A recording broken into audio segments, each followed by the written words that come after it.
Hey guys, I'm BMOC. You're now tuned to BMOCTV. So today I'm back with probably the shortest review ever that we had so far on this channel for August Alsina, this thing we call life.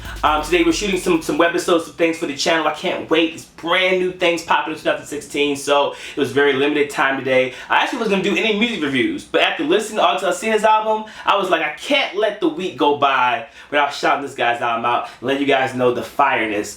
So it's a short review. I usually do the track by track. I'm gonna just do a summary for you guys, since we're still shooting some things for the channel for you guys, which I'm sure you're gonna love once we release it. But I still want to touch on some of the great highlights and points that I really got from listening to this new album. So like I said before, this album's called This Thing We Call Life. It was released today by Def Jam. It actually leaked a little early. August Alsina was kind of mad about that. That somebody messed up on the labeling and the management, I don't know. So hopefully those who support real music and support him will actually go out and purchase it since it is out today, or stream it, however you get it. So when I was listening to it, one of the things I really appreciate from August Alsina is the fact that he's really honest about his emotions, honest about what he's going through and his struggles. Sometimes it's hard to find, these R&B singers and these rappers who really want to give you their raw emotion. Some of them are just about popping bottles and dating all these different girls and wild out, which August has songs like that too.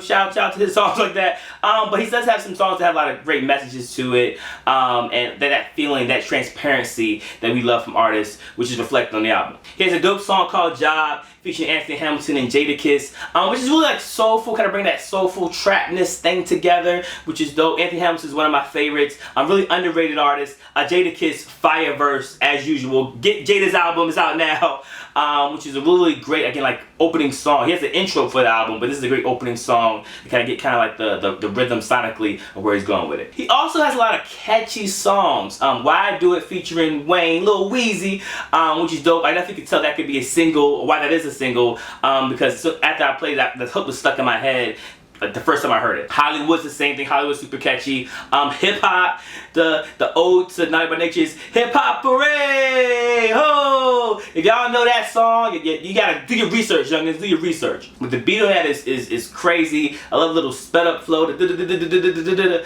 before the hook comes in, which is fire. Another remake. He did some remakes on this album. I'm gonna go through all the remakes. Been Around the World. I Can't Find My Baby. Y'all better know it. Featuring Chris Brown. Chris Brown is on fire right now. Chris Brown's album coming out next week called Royalty. I definitely will be reviewing that as well, so check out for that. But the song was dope, especially with the whole Biggie One More Chance flow, what I'm saying, which is cool.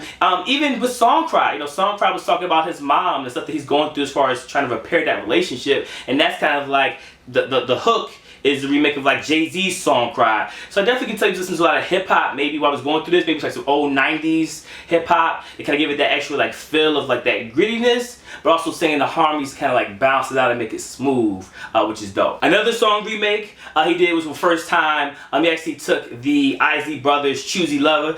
I'm so glad you chose me, baby. I ain't saying August, but y'all get my point. And that was real classy, just going way back for that. It could be inspired by Aaliyah too. Aaliyah remade that too, so that was pretty cool. Even on Would You Know, he does the whole Jodeci, My Heart Belongs to You. Sierra also did that for Promise as well, which is cool. Again, I'm loving the remakes. If you don't know their remakes, it may kind of throw you off guard. Oh, I've heard this somewhere before, but I love it. What I'm saying? I definitely think some people may think it's overdone with the remakes. But I'm glad that he's actually showing that paying homage to those that came before him. I think is really, really cool. I'm also digging the really well-written motivational records he has up here. He has Change, Other Side, Dreamer, which by the way, those harmonies on Dreamer are fire. Speaking of Dreamer, he has a song called American Dream, which is again super motivational, talking about Martin Luther King and Malcolm X and Rosa Parks, and where would they have been if they had listened to the naysayers, people trying to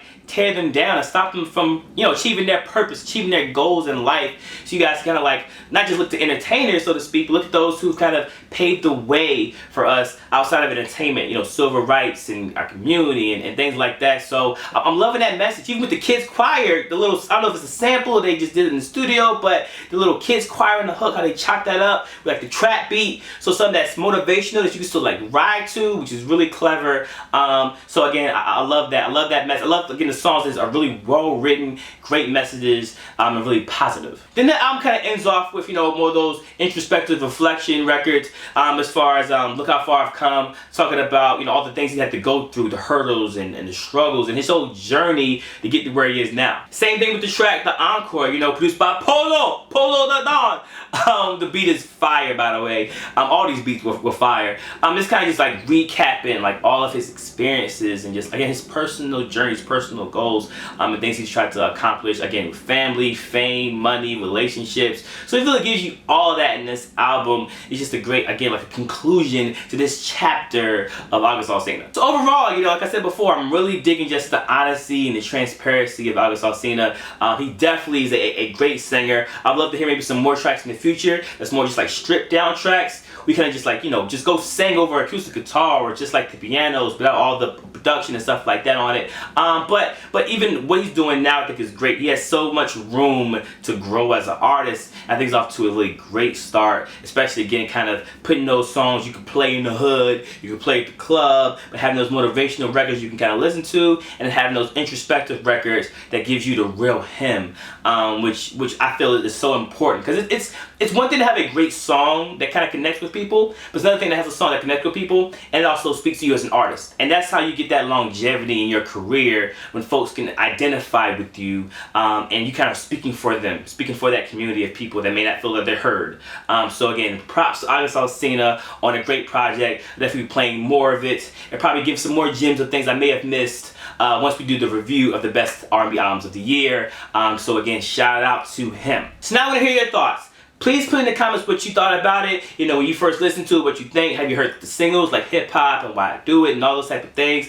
So do you like August Alsina as an artist? Do you think it's better than his last album? How does it compare to this one? Please put in the comments and I will shout you out. Also, shout out to those who commented on my last album review. It was Rick Ross's Black Market. So shout out to Joseph Christian, Christian 900, Justice Will Rise, Jamel Hogan's, Joanne S. Pagut, Isaiah Townsend, Mike JM Carey 93, Lorenzo Rucker, let's go down, Aaron Hayes, Brian Chest, SMD, Style 69, let's see, who else, 88, J3, Mitzi Crisp, a long time subscriber, shout out to you, MF, iFarmal, what else we have here? Yeah, Gemini Review TV. So yeah, a lot of great comments from you guys. Really appreciate it again. That's why I keep doing this channel, to kind of build up the community of folks out there who like dope music. So shout out to you guys. So thank you guys again so much for tuning in. Again, next week I'll be back to my regular review layout where I do the track by track thing and have all the information flying all over the place. But this one just again a really quick review, so I couldn't go without shouting out a great project, even though I'm limited on time. So again, shout out to the team, shout out to Alsina, Def Jam, everybody who loves R&B music. So holla at me. Also, don't forget to check out our most recent episode of The Culture. You know, we took a little break from the music, talked about like social media do's and don'ts, Facebook and all those things. But we were getting right back to the music for our upcoming episode. We just want a little breaks, comedy, some social media, humor and wit. Make sure you check that out ASAP. For more videos and reviews, make sure you log on to youtube.com/BMOCTV. Please subscribe, or BMOC.TV. I'm BMOC. Peace.